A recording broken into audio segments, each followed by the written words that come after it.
ಆನೇಕಲ್ ತಾಲೂಕು ಪಂಚಾಯಿತಿ ಆವರಣದಲ್ಲಿ ಕರ್ನಾಟಕ ರಿಪಬ್ಲಿಕನ್ ಸೇನೆ ವತಿಯಿಂದ 80ನೇ ಸ್ವಾತಂತ್ರ್ಯ ದಿನಾಚರಣೆಯನ್ನು ಅರ್ಥಪೂರ್ಣವಾಗಿ ಆಚರಿಸಲಾಯಿತು. ಕರ್ನಾಟಕ ರಿಪಬ್ಲಿಕನ್ ಸೇನೆಯ ರಾಜ್ಯಾಧ್ಯಕ್ಷರಾದ ಪ್ರಜ್ವಲ್ ಜಿಗಣಿ ಶಂಕರ್ ಅವರ ಆದೇಶದ ಮೇರೆಗೆ ಆನೇಕಲ್ ತಾಲೂಕು ಅಧ್ಯಕ್ಷರಾದ ಮೇಡಹಳ್ಳಿ ಮುರಳಿ ಹಾಗೂ ಜಿಲ್ಲಾಧ್ಯಕ್ಷರಾದ ಮುನಿರಾಜು ಅವರ ನೇತೃತ್ವದಲ್ಲಿ ಬಾಬಾ ಸಾಹೇಬ್ ಡಾ ಬಿಆರ್ ಅಂಬೇಡ್ಕರ್ ಅವರ ಪ್ರತಿಮೆಯ ಮುಂಭಾಗದಲ್ಲಿ ಧ್ವಜಾರೋಹಣ ನೆರವೇರಿಸಿ ಸ್ವಾತಂತ್ರ್ಯ ದಿನಾಚರಣೆಯನ್ನು ಆಚರಿಸಲಾಯಿತು.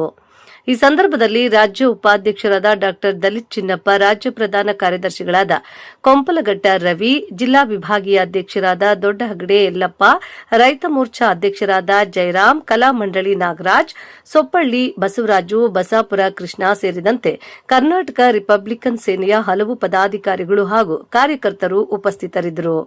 ಕಾರ್ಯಕ್ರಮದಲ್ಲಿ ದೇಶದ ಸ್ವಾತಂತ್ರ್ಯ ಹೋರಾಟಗಾರರನ್ನ ಸ್ಮರಿಸಿ ಸಂವಿಧಾನ ಮತ್ತು ಪ್ರಜಾಪ್ರಭುತ್ವದ ಆಶಯಗಳನ್ನು ಎತ್ತಿ ಹಿಡಿಯುವ ಸಂಕಲ್ಪ ಮಾಡಲಾಯಿತು. ಅದಿದ್ರೂ ಸಹ ಸ್ವತಂತ್ರ ದಿನಾಚರಣೆ ಅಂಗವಾಗಿ ಇಡೀ ಆನೇಕಲಲ್ಲಿ ಕರ್ನಾಟಕ ರಿಪಬ್ಲಿಕ್ ಸೇನೆ ವತಿಯಿಂದ ತಾಲೂಕ್ ಪಂಚಾಯಿತಿ ಮುಂಭಾಗ ಸಾಹೇಬರು ಮುಂದೆ ಇಟ್ಕೊಂಡು ಇವತ್ತು ಆಚರಣೆ ಮಾಡಿದ್ದೀವಿ. ಒಂದು ಹೆಮ್ಮೆಯ ವಿಚಾರನೇ. ಆದರೆ ಇಡೀ ದೇಶದಲ್ಲಿ ಆಗ್ತಾ ಇರ್ತಕ್ಕಂಥ ಒಂದು ಸಮಾನತೆಯ ಒಂದು ಕೂಗು ಧ್ವನಿ ಇವತ್ತು ಸಮಾನತೆ ಸ್ವಾತಂತ್ರ್ಯ ಅಂತ ಹೇಳ್ತಾ ಇರ್ತಕ್ಕಂಥ ಎಲ್ಲೋ ಒಂದು ಕಡೆ ಕಾಣೆಯಾಗ್ತಾ ಇದೆ. ವಿದ್ಯಾರ್ಥಿಗಳ ಪರ ನಿಲ್ಲದ ಸ್ವಾತಂತ್ರ್ಯ, ಕಾರ್ಮಿಕರ ಪರವಾಗಿ ನಿಲ್ಲದ ಸ್ವಾತಂತ್ರ್ಯ, ಸಮುದಾಯದ ಪರವಾಗಿ ನಿಲ್ಲದ ಸ್ವಾತಂತ್ರ್ಯ ಯಾರಿಗೆ ಬಂತು, ಎಲ್ಲಿಗೆ ಬಂತು 47ರ ಸ್ವಾತಂತ್ರ್ಯ ಅನ್ನೋ ಒಂದು ವಿಚಾರವಾಗಿ ಇವತ್ತು ಇಡೀ ದೇಶದಾದ್ಯಂತ ಸ್ವಾತಂತ್ರ್ಯ ದಿನಾಚರಣೆಯನ್ನು ಆಚರಣೆ ಮಾಡ್ತಿದ್ದಾರೆ. ಆದರೆ ಇಲ್ಲಿ ಮೂಲಭೂತ ಸೌಕರ್ಯಗಳಿಗೆ ಹಾಗೂ ಮೂಲಭೂತ ಅಂಶಗಳಿಗೆ ಇಡೀ ದೇಶದಾದ್ಯಂತ ವಿದ್ಯಾರ್ಥಿಗಳ ಪರವಾಗಿ ಎಕ್ಸಾಮಿನೇಷನ್ ಆಗಿರ್ಬೋದು, ನೀಟ್ ವಿಚಾರ ಆಗಿರ್ಬೋದು, ಸಾಕಷ್ಟು ಗೊಂದಲಗಳನ್ನು ತುಂಬಿಕೊಂಡಿರ್ತಕ್ಕಂಥ ರಾಜ್ಯದಲ್ಲಿ ಬಡ್ತಿ ಮೀಸಲಾತಿಗಳಾಗಿರ್ಬೋದು, ಯಾವುದೇ ಸಹ ಸಮನಾಗಿ ಹಂಚಿಕೆಯಾಗ್ತಾ ಇಲ್ಲ.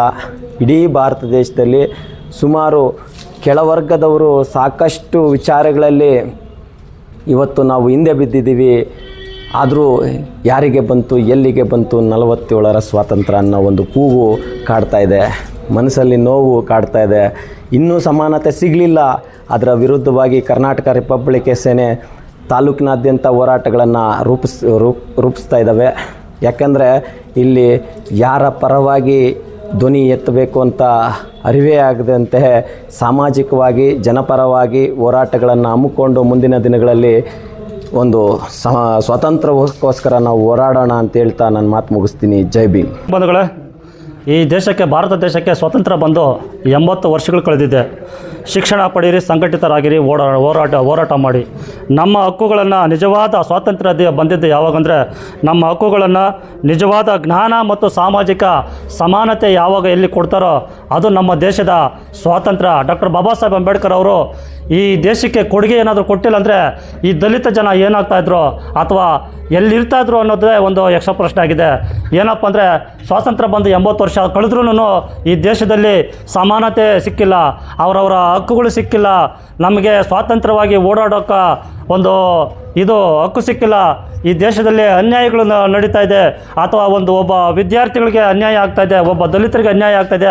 ಅವರವ್ರ ಹಕ್ಕುಗಳನ್ನು ಕೇಳಿದ್ರೆ ಈ ದೇಶದ ಜನಾಂಗ ಅಥವಾ ಸವರ್ಣೀಯರು ಯಾರಂತ ಇರ್ತಾರೋ ಅವರೆಲ್ಲ ನಮ್ಮ ದಲಿತರನ್ನ ಧಿಕ್ಕರಿಸ್ತಾ ಇದ್ದಾರೆ, ಯಾರಿಗೂ ಸಮಾನತೆ ಕೊಡ್ತಾ ಇಲ್ಲ. ಇದನ್ನು ಕರ್ನಾಟಕ ರಿಪಬ್ಲಿಕ್ ಸೇನೆ ರಾಜ್ಯ ಉಪಾಧ್ಯಕ್ಷ ಅಂತ ದಲಿತ್ ಚಿನ್ನಪ್ಪನವ್ರು ಕೇಳ್ಕೊಳ್ಳೋದಿಷ್ಟೇ. ಯಾವಾಗ ಡಾಕ್ಟರ್ ಬಾಬಾ ಸಾಹೇಬ್ ಅಂಬೇಡ್ಕರ್ ಅವ್ರನ್ನ ಆಧಾರವಾಗಿ ಇಟ್ಕೊಂಡು ಬುದ್ಧ, ಬಸವಣ್ಣ, ಡಾಕ್ಟರ್ ಬಾಬಾ ಸಾಹೇಬ್ ಅಂಬೇಡ್ಕರ್ ಅವರ ಆದರ್ಶಗಳನ್ನು ನಾವು ಇಟ್ಕೊಂಡು ಮುಂದೆ ಹೋರಾಟಗಳನ್ನು ನಡೆಸ್ತಾ ನಮ್ಮ ಜಾಗೃತಿಗಳನ್ನು ತಿಳಿಸ್ತಾ ಅವರ ಅಸ್ಪೃಶ್ಯತೆಯನ್ನು ನಾವು ಡಾಕ್ಟರ್ ಬಾಬಾ ಸಾಹೇಬ್ ಅಂಬೇಡ್ಕರ್ ಕೊಡಿ ಸಂವಿಧಾನ ಇಟ್ಕೊಂಡು ನಾವು ಹೋರಾಟಗಳನ್ನ ಅಥವಾ ನ್ಯಾಯಗಳನ್ನು ನಾವು ದೊರಸ್ಕೊತ ನಾವು ಹೋರಾಟಗಳು ಮಾಡ್ತಾಯಿದ್ರೆ ನಮಗೆ ಸಂವಿಧಾನ ಕೊಟ್ಟಂಥ ಸಮಾನತೆ ಹಕ್ಕುಗಳು ನಮಗೆ ಸಿಗುತ್ತದೆ ಅಂತ ಹೇಳ್ತಾ ಇದ್ದೀನಿ. ಜೈ ಭೀಮ್, ಜೈ ಭಾರತ್. ನಾಡಿನ ಜನತೆಗೆ 80ನೇ ಸ್ವತಂತ್ರೋತ್ಸವದ ದಿನದ ಶುಭಾಶಯಗಳನ್ನು ಹೇಳ್ತಾ, ಭಾರತ ದೇಶದಲ್ಲಿ ಭಾರತಾಂಬೆಯ ಪುತ್ರನಾಗಿ ಹುಟ್ಟಿ ಸ್ವತಂತ್ರ ದಿನಾಚರಣೆಯನ್ನು ಗೌರವಿಸೋದು ನಮ್ಮ ಆದ್ಯ ಕರ್ತವ್ಯ. ಆದರೆ ಇತ್ತೀಚಿನ ಸ್ವತಂತ್ರ ದಿನಾಚರಣೆಗಳು ಆಡಂಬರಿಕೆಗಾಗಿ ಮತ್ತು ಅದ್ಧೂರಿಯಾದ ವೈಭವಕ್ಕಾಗಿ ನಡೀತಾ ಇದ್ದಾವೆ. ಸ್ವತಂತ್ರ ದಿನಾಚರಣೆಯ ಅರ್ಥ 80 ವರ್ಷ ಕಳೆದರೂ ಇನ್ನೂ ಸ್ವತಂತ್ರ ದಿನಾಚರಣೆಗೆ ಅರ್ಥ ಬಂದಿಲ್ಲ ಅಂತೇಳಿ ನಾನು ಭಾವಿಸ್ತೀನಿ. ಯಾಕೆ ಅಂದರೆ ವಿರೋಧ ಪಕ್ಷದ ನಾಯಕ ಮಲ್ಲಿಕಾರ್ಜುನ ಖರ್ಗೆ ಸಾಹೇಬರು ಭಾಷಣವನ್ನು ಮಾಡಿದಂಥ ಜಾಗವನ್ನು ನೀವು ಶುದ್ಧೀಕರಣ ಮಾಡ್ತೀರಿ ಅಂದರೆ ಎಲ್ಲಿ ಸ್ವತಂತ್ರಕ್ಕೆ ನೀವು ಬೆಲೆ ಕೊಡ್ತಿದ್ದೀರಿ, ಭಾರತಾಂಬೆಗೆ ಎಲ್ಲಿ ಬೆಲೆಯನ್ನು ಕೊಡ್ತಿದ್ದೀರಿ?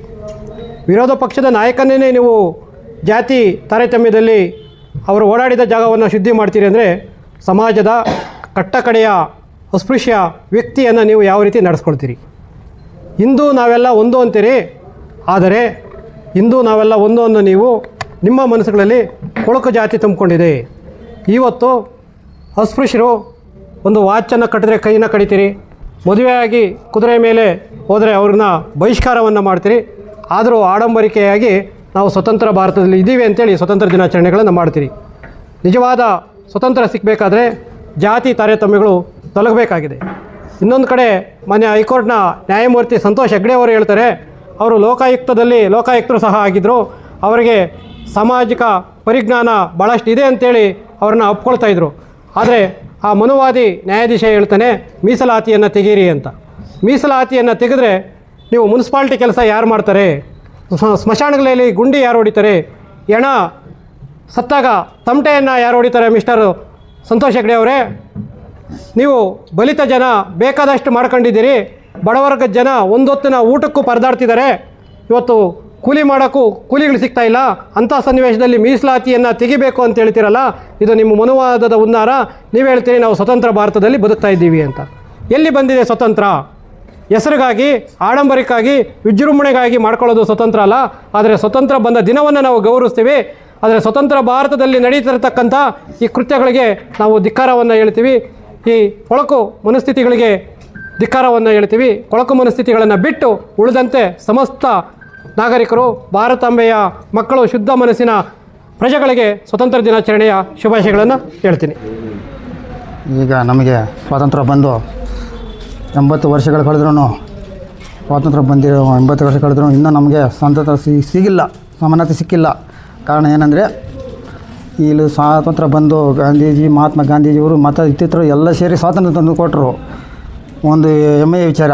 ಆದರೆ ಸಂವಿಧಾನ ಬರೆದಂಥ ಡಾಕ್ಟರ್ BR ಅಂಬೇಡ್ಕರ್ ಅವರ ಮೊದಲನೇ ನಮಗೆ ಗುರು ಮತ್ತು ಆರಾಧ್ಯ ದೇವ. ಹಾಗಾಗಿ ಇಲ್ಲಿನ ನಮ್ಮ ಅದರಲ್ಲಿ ಭಾರತ ದೇಶದ ಕರ್ನಾಟಕ ರಾಜ್ಯದಲ್ಲಿ ಕೆಲವು ಕಾರ್ಯಕರ್ತಗಳಿಗಾಗಿ ಈ ಸಮಾನತೆಯನ್ನು ಕೊಡ್ತಾ ಇಲ್ಲ. ಹಾಗೂ ಈ ನಮ್ಮ ಎಲ್ಲ ಜನಾಂಗದವರಿಗೂ ಅಂದರೆ ಎಲ್ಲ ಎಲ್ಲ ಸಂವಿಧಾನಗಳು ಮೇಲು ಕೀಳು ಇನ್ನೂ ಅಳ್ಕೊಂಡಿದ್ದೆ. ಇನ್ನೂ ಸಮಾನತೆ ಆಗಿಲ್ಲ, ಇನ್ನೂ ಅದು ಬೇರ್ಪಡೆ ಆಗಿಲ್ಲ.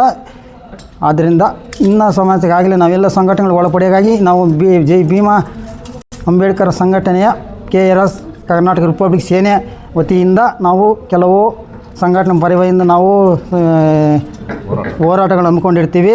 ಹಾಗೂ ಎಲ್ಲ ಪದಾಧಿಕಾರಿಗಳು, ಎಲ್ಲ ನಾಯಕರುಗಳು ಸೇರಿ ಜಿಲ್ಲೆಗಳಲ್ಲೂ ಇದು ನಮ್ಮ BR ಅಂಬೇಡ್ಕರ್ ಅವರ ಭಾವಚಿತ್ರ ಫೋಟೋವನ್ನು ವಿಜೃಂಭಣೆಯಿಂದ ಪೂಜೆಗಳು ಮಾಡ್ತಾವ್ರೆ. ಇವತ್ತು ಸ್ವಾತಂತ್ರ್ಯ ದಿನಾಚರಣೆ ದಿವಸ ಅವರು ಸಹ ನಮ್ಮ ಪೂಜೆಯನ್ನು ಮಾಡ್ತಾವ್ರೆ. ಎಲ್ರಿಗೂ ಜೈ ಭೀಮ್ ಅಂತ ಹೇಳ್ತಾ, ಜೈ ಭೀಮ್.